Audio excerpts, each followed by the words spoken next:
जब भी बात करें टेक्नोलॉजी की, तो आपके दिमाग में सबसे पहले क्या आता है? आपका कंप्यूटर, स्मार्टफ़ोन, लैपटॉप आदि आते होंगे।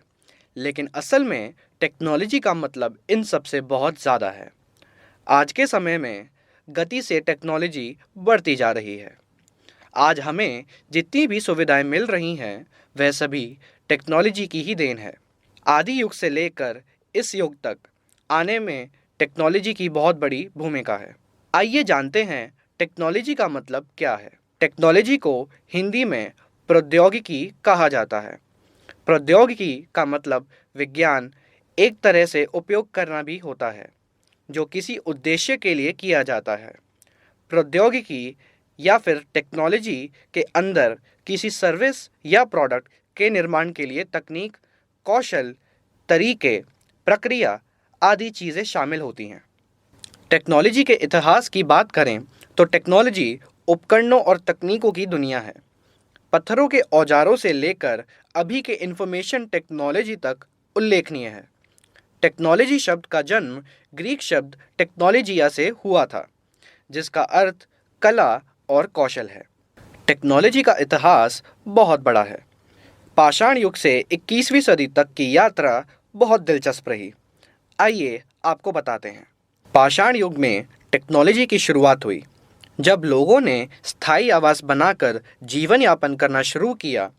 इसी दौरान लोगों ने छोटे छोटे औजारों को विकसित भी किया और यहाँ से बुनियादी टेक्नोलॉजी विकसित की गई। अफ्रीका, चीन, मेसोपोटामिया, भारत के उपमहाद्वीप जैसी विभिन्न सभ्यताओं ने इस अवधि के दौरान कई टेक्नोलॉजी के आविष्कार किए। फिर 20वीं सदी की बात करें तो इस शताब्दी में कंप्यूटर, जेट इंजन और टेलीफोन जैसे टेक्नोलॉजी को विकसित किया। फिर 21वीं सदी में, जिसमें आज हम जी रहे हैं, और आज हम मनुष्यों के पास जो टेक्नोलॉजी है उसे पेश करना शायद ज़रूरी ना हो। Quantum computer, gene therapy, nano technology, biotechnology और अन्य टेक्नोलॉजी 21वीं सदी की शुरुआत में विकसित हुई और इस सदी में आर्टिफिशियल इंटेलिजेंस और रोबोटिक्स यानी एआई मशीनों जैसी टेक्नोलॉजी का विकास हुआ है। अब टेक्नोलॉजी में भारत की बात करें तो भारत केवल कंप्यूटर टेक्नोलॉजी या साइंस टेक्नोलॉजी में ही विकास नहीं कर रहा है, बल्कि बायोटेक्नोलॉजी में भी विकास कर रहा है। मीडिया रिपोर्ट्स के मुताबिक 60 से अधिक देशों को भारत की सीरम इंस्टीट्यूट ने कोविड वैक्सीन निर्यात की। और बात करें आईटी टेक्नोलॉजी की, तो भारत का आईटी हब बैंगलोर है, जिसे भारत के सिलिकॉन वैली के नाम से भी जाना जाता है। अब बात स्पेस टेक्नोलॉजी की करें तो भारत की स्पेस एजेंसी इसरो ने हाल ही में एक ही रॉकेट से 104 उपग्रहों को प्रक्षेपित कर अंतरिक्ष विज्ञान में वो मुकाम हासिल करा है जो अमेरिका, रूस, चीन जैसे विकसित देशों के वैज्ञानिकों के लिए सपना है। इसरो की इस उपलब्धि पर पूरा देश गर्व महसूस कर रहा है। डॉक्टर विक्रम साराभाई ने 15 अगस्त 1969 को इसरो की स्थापना की थी।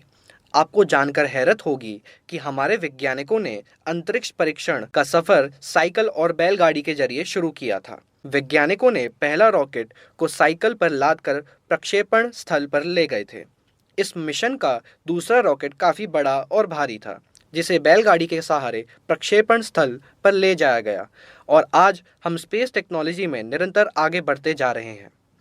इतनी देर से हम टेक्नोलॉजी की बात कर रहे हैं, तो हम टेक्नोलॉजी डे को कैसे भूल सकते हैं। आज यानी 11 मई को नेशनल टेक्नोलॉजी डे वैज्ञानिक और उनकी उपलब्धियों को संबोधित करने के लिए मनाया जाता है। इस दिन हमारे देश के महान वैज्ञानिकों ने अनेक सफलताएं प्राप्त की हैं। उन प्रमुख सफलताओं की बात करें तो इसी दिन त्रिशूल मिसाइल और शक्ति 1 मिसाइल का सफल परीक्षण हुआ था। 11 मई को भारत के नेशनल एरोस्पेस लेबोरेटरीज ने हंसा-3 एयरक्राफ्ट का निर्माण भी किया था, जिसका इस्तेमाल पायलट टेस्टिंग के लिए किया जाने लगा था। बात करें नेशनल टेक्नोलॉजी डे की शुरुआत की तो 11 मई 1998 को डीआरडीओ यानी defence research and development organisation ने दूसरा सफल परमाणु परीक्षण पोखरण, राजस्थान में किया था। इस परीक्षण का नाम पोखरण 2 था, जिसको अटल बिहारी वाजपेयी के कार्यालय और डॉक्टर एपीजे अब्दुल कलाम की मौजूदगी में अंजाम दिया गया था, जो कि भारत की बहुत बड़ी उपलब्धि थी।